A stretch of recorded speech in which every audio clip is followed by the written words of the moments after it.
ओडिया भाषा साहित्य संस्कृति विभाग निर्देशक अतिरिक्त दायित्व ग्रहण। ओडिया भाषा साहित्य संस्कृति विभाग निर्देशक श्री दिलीप राउतराय ओडिशा साहित्य एकाडेमी और संगीत नाटक एकाडेमी सभापति और उपसभापति अतिरिक्त दायित्व ग्रहण करिसेंति।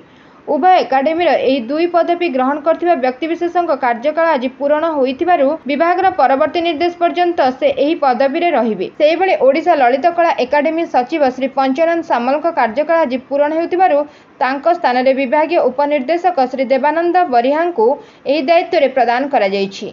एथिसह ओडिशा उर्दू एकाडेमी सचिव डॉक्टर सैयद मुशीर आलमଙ୍କ स्थान रे विभागीय उपनिर्देशिका श्रीमती सुचिस्मिता मंत्री को दायित्व प्रदान करा जायछि।